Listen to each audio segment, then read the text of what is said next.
Okay, good afternoon, everyone. Take two of this. I tried to record and got kicked off of the Wi-Fi network. I don't know why, but it says I'm connected now. It's probably a tech issue of some kind. So, first thing is first. I want to thank everybody who reached out to me on social networks last weekend about the situation that I talked about last Friday. I really appreciated all of the support that I got from many of you, and I appreciate your understanding. I'm not going to go into detail about what's going on right now, but right now I will just say that it is looking positive. I don't want to talk too soon, but right now it's looking like things are looking up in as far as that situation goes. I return to my apartment tomorrow, and I'm not lying when I tell you that I am nervous about it, but there were things that I found out this week that I am cautiously optimistic. Okay, I'm cautiously optimistic about what will happen, and I will explain. I'll give an update when I feel the time is right. But I want to thank everybody for the support that you got and for the support that you gave me. And by the way, I want to address something. I'm not pandering to one viewer here by saying this, but I do need to apologize because someone pointed out about housing prices right now, the prices to buy houses. I did not know how high they were at this point in time, and I apologize profusely for my ignorance of that, and thank you to the person who pointed that out. I was not intentionally trying to act tone deaf about that or anything like that. I literally was not aware, so I'm really, really sorry about that. And I also want to say that I understand where you're coming from when you said some of the things that you did, and I still respect you. So there's no, I understand why you felt the way you did. And, I have nothing against you. I'm not angry at you or anything like that. I just want to say that. I get where you're coming from. The truth is I don't think there's really a perfect solution to that problem. I really don't think there is. Anyway, that's enough of that. So I want to talk about two things today real quick. First is I have found a good app that will block both in-app trackers and things on and annoyances and ads on Safari websites when you're browsing in Safari. For a while, I used AdGuard Pro, and it was good, but there were things that I didn't like about it. And, not the least of which is that sometimes it would take forever to update the filters, and I didn't really notice big changes. I didn't really notice speed improvements or anything like that after a while when I was using it. Well, earlier this week I was on Mastodon, and I happened to come across a recommendation from somebody who recommended an app called One Blocker. It's the #1 cat blocker for iOS and Mac. I'm going to install the Mac version tomorrow when I go back to my apartment. But for my blind viewers, it is 100% accessible. It's very good. Now, if you want the system-wide protection, you have to get the premium version, but you can get a lifetime pass for $38, which I did after realizing how great this app was going to be.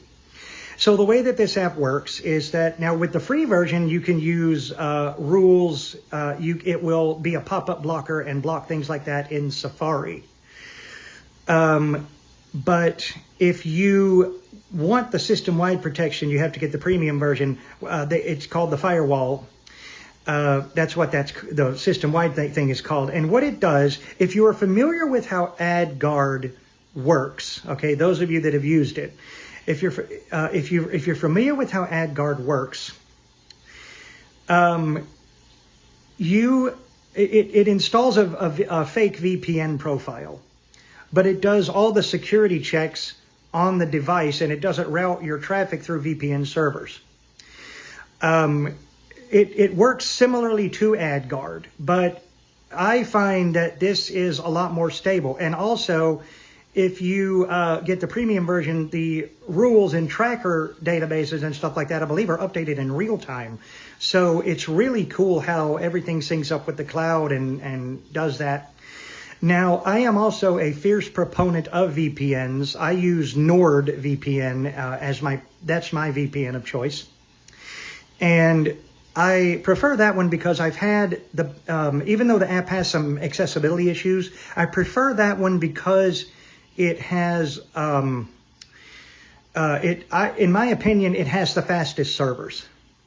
And it also has some very cool specialty servers that I have used before, such as the double VPN, where it adds a second layer of security.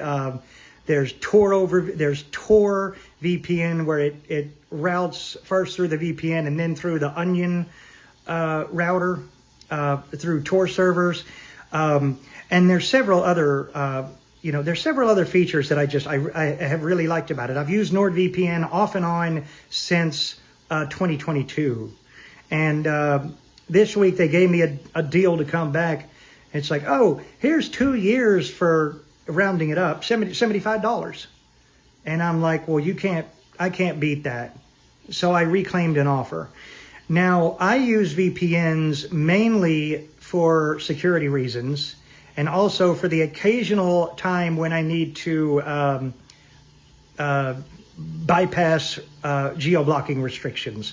And so I have an example that I can't talk about, that I don't feel comfortable talking about, not because it's illegal, but because it has to do with confidential stuff, that I bypass geo-blocking restrictions that have been imposed. And so I connect to a VPN. And if you are a VPN user and you connect to a VPN server, the one blocker firewall will automatically turn off. So be aware of that when you use a VPN. Now, AdGuard does have a separate VPN app, and if you use the AdGuard app, the VPN will integrate with the AdGuard app and work with it. But my issue with AdGuard VPN was that I found that the servers were too slow, and I found that there were too few of them. There were things that I wanted to do. Sorry, I'm scratching my neck. There were a couple of things that I wanted to do that it wasn't doing very well. And so I switched to Nord a couple of years ago, and I've used Nord off and on. I tried Brave, the Brave web browser that also has a firewall plus VPN feature built into it. That was really bad. I wasn't a fan of that one. I thought was a little slow. So Nord has been my favorite one, and I've tried Express, I've tried Surfshark. Those are the other two that I've tried, and I found that for my purposes, Nord works the best. And it also has a zero log privacy. They don't log anything, which I appreciate that about Nord. So anyway, just be aware of that. What I will be doing when I go back to the apartment tomorrow is I'm going to be setting up Nord to trust my home network so that I can use one blocker on my home network. And then when I am connected to all other Wi-Fi networks, Nord will connect. Nord will connect me to a server. So, and then when I'm traveling and not on a Wi-Fi network, Nord will not connect. What I have found if you use one blocker and Nord together, if you pause Nord, and if you have auto connect on, if you pause Nord, it will allow one blocker to work during the time you have it paused. So that is also nice to know. So if you want to check it out, it's the number one cap blocker. It's all one word. Okay. If you want to check it out, I highly recommend it. And thank you to the person who recommended it to me. I'm very grateful. And I told him so on Mastodon. I'm like, man, you just helped me solve a major issue, and I was finally able to delete the Brave browser. And Brave is okay for what it is. I just found it to be sluggish. It wasn't loading pages properly, and I didn't have very good luck with it on either iOS or Mac. So yeah, excuse me. The second thing that I want to talk about is a little bit more. I was asked this week how, by a blind friend of mine who is trying to start her own YouTube channel. And I'm really happy that she is. She was asking about the GoPro, and she got a GoPro. But it led me to thinking that it might be a good idea to talk about how a blind person can use a GoPro a little bit. So I'm going to do that. Now, I am learning as well, so there are things I don't know yet. So, first of all, I recommend the Hero 12. And the reason that I know there's the Hero 13 is out now, but the reason that I recommend the Hero 12 is because the current generation of the Hero 13, as I understand it, they changed the way accessories are mounted. And so they changed the way that mounts and stuff are attached to the camera. So you have to deal with all new parts and stuff like that. The Hero 12, you will be able to get accessories for a while, because the Hero 12 is still a very popular camera. So I recommend the Hero 12. I also recommend at least a 1 terabyte micro SD card. Depending on what you want to do, but video files are enormous, and so I recommend at least a 1 TB card. And I also recommend the GoPro Max Lens Mod 2.0. If you have the Hero 13, the Max Lens Mod will be incompatible with it. And the Max Lens Mod 2.0 will give you the widest view possible, and you can go into the app and change the view that the lens picks up. You can do linear, which is a regular lens, all the way to, I think it's called Max View, or I can't remember the name of it, where it gives you wide angle shots and video and stuff like that. I also recommend that you enable horizon lock. That will make sure that your camera footage is always stable. Now, depending on what you want to do, you may not want horizon lock, but I recommend it for most cases. A few other things that I recommend you get. First of all, batteries. I have 3 batteries, and I will probably be getting more. These cameras, their one weakness is battery life. And so you need to have a whole bunch of batteries if you're going to be getting a lot of footage. 3 is enough for me for now, but if I'm doing stuff, if I'm doing things out and about with like some of the content that I intend to put on this channel next year, I know I will need a lot of batteries. So, I will probably get a few more. Also, there are various things you can attach to your GoPro to mount it to things. So, I recommend, for starters, the Neewer, Neewer 50-in-1 accessories kit.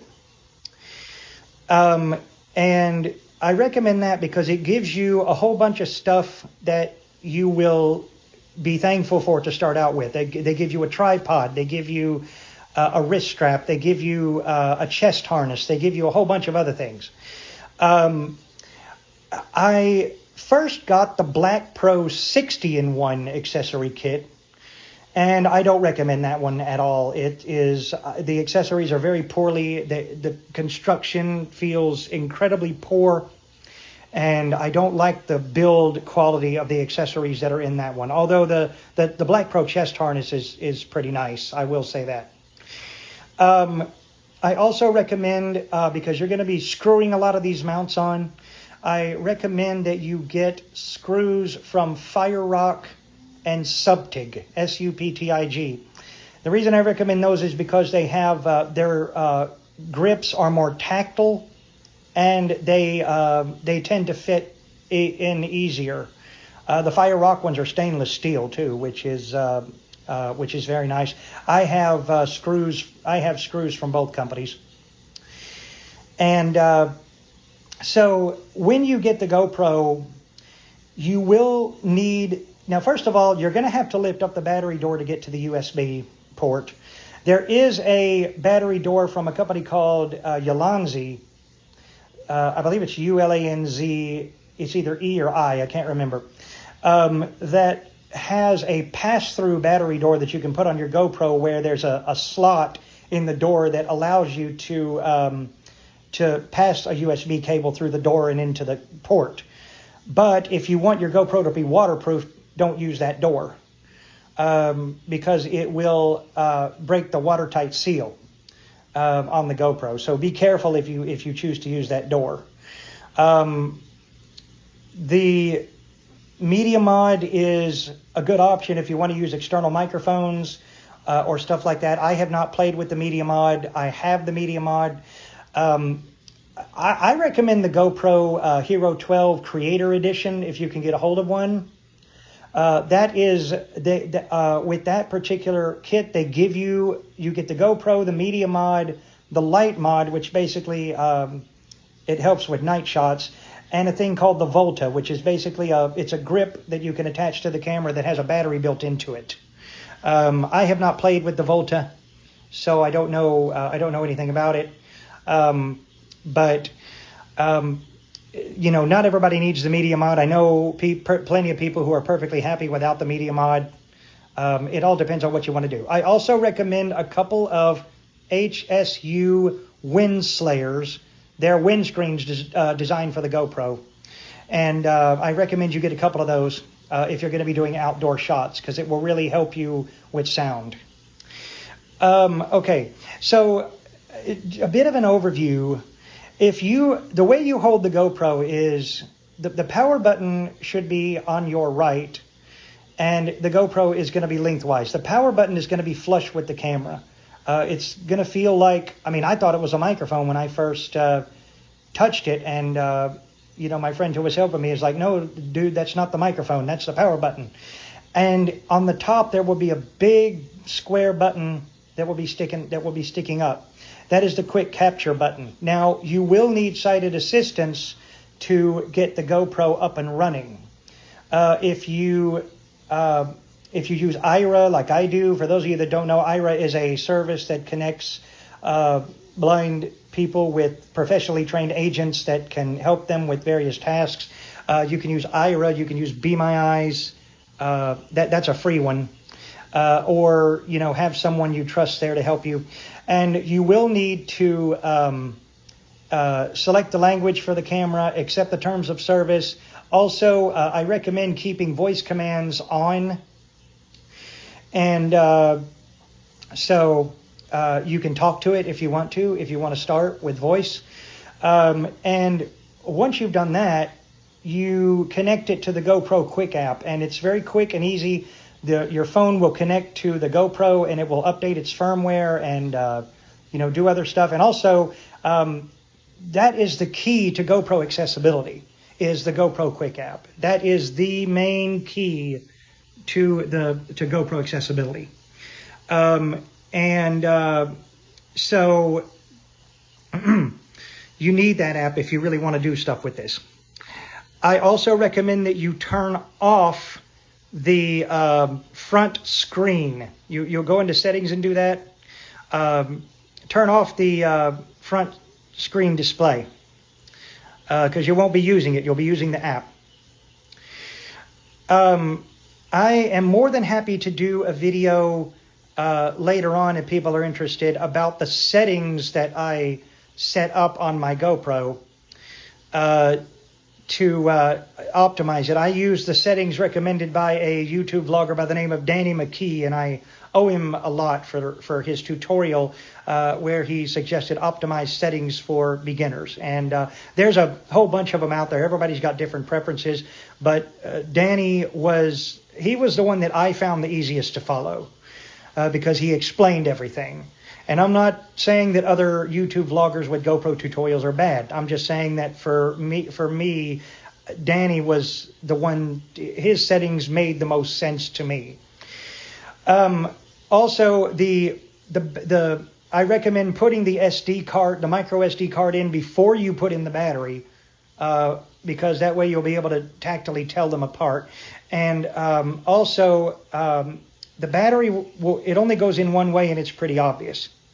The tab will be on top. Okay, when you feel the battery, there'll be a tab that will be on top, and it'll click into place. You know you've done it. And I just want to give people some advice about the GoPro.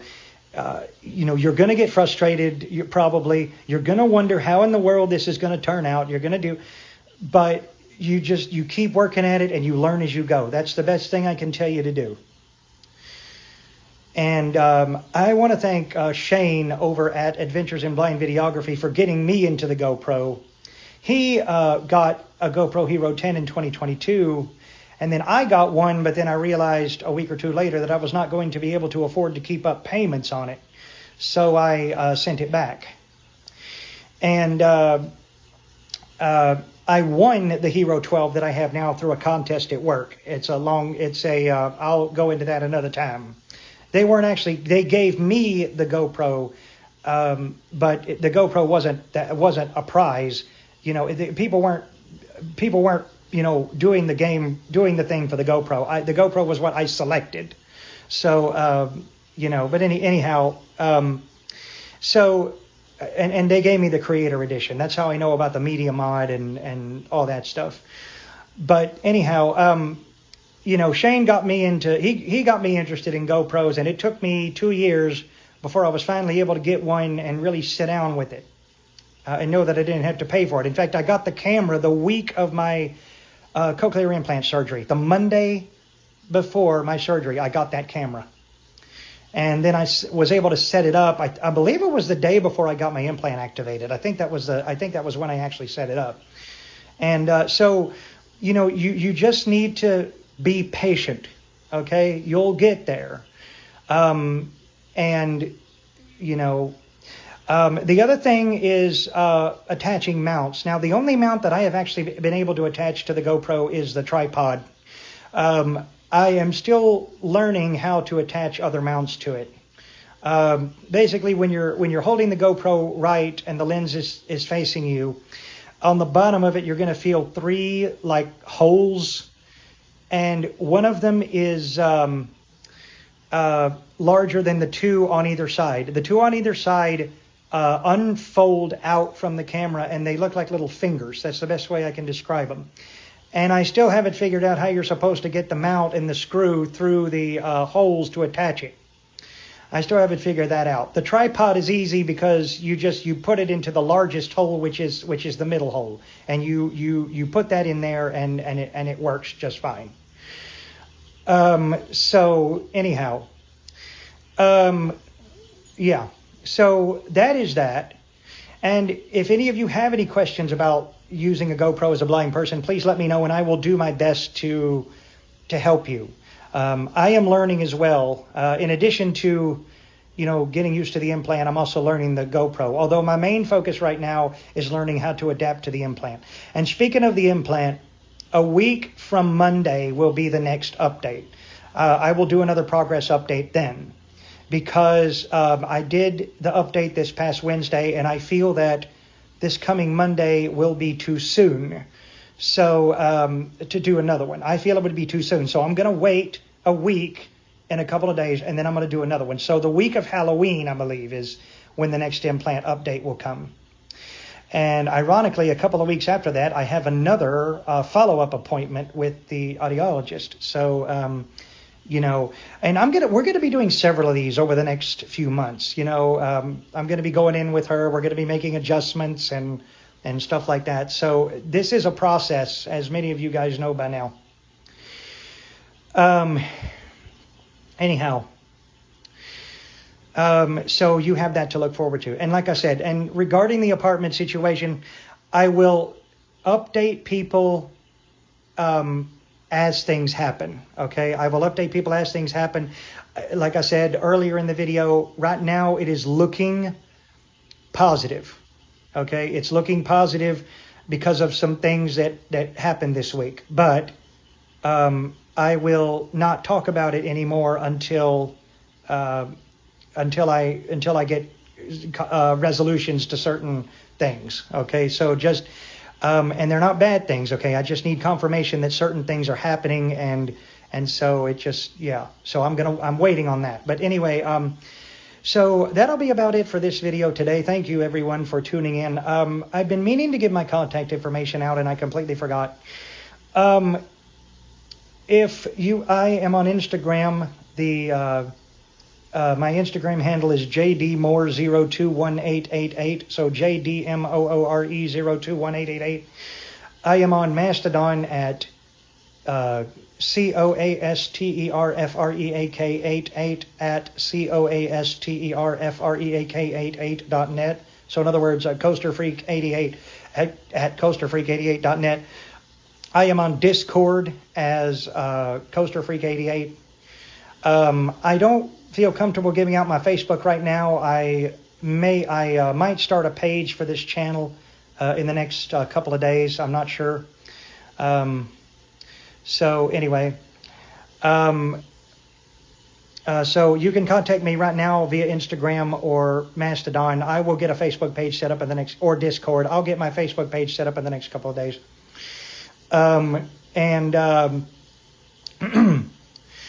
And before I close, I will say a few things about, I was able to play with ChatGPT a lot last weekend, and this past Sunday, I was able to complete a scenario more or less intact. For those of y'all that don't know, I really like having ChatGPT write stories, and I like it to unfold the stories as I give it prompts. And I had been playing with it a lot while I was in recovery. And this past Sunday, I was able to do my first complete scenario without a lot of errors. And so I'm very, very happy about that. And of course, I archived the chat because it turned out so beautifully. I mean, yes, it did get a few things wrong towards the end, but overall, it did a phenomenal job. It did an absolutely phenomenal job. So anyway, maybe I'll talk about ChatGPT in another video. Oh, and a note about ChatGPT. If you are a VPN user and you try to use ChatGPT, you have to disconnect from your VPN before it will accept prompts from you. So be aware of that. Now, one blocker, because the security checks are done on device, ChatGPT is okay with it. When ChatGPT is not okay with something like a VPN is when you're on an actual VPN. So be mindful of that if you are on a VPN and you want to play with it. So just be mindful of doing that. But anyway, thank you everyone for watching. If you like this video, please like this video and subscribe and click notifications. Click all notifications so that you don't miss any future videos. I got another vlog coming up next Friday. I'm really not sure what I want to talk about. And by the way, I hope you enjoyed that little bonus video this morning. I love riding in elevators. And following the example of some vloggers that I follow, Elevator Man 60 and Diesel Doocy and a couple of others that have videoed themselves in elevators, I thought, well, it'd be fun to video an elevator ride. So I did that this morning. Tonight is my last night in this hotel, and I'm returning to the apartment tomorrow. So anyway, the next video from me will be posted next Friday. I'm not going to do an in-plane update next week, like I said earlier. So I will see all of you then. Until then, take care and have a wonderful weekend and a great week next week.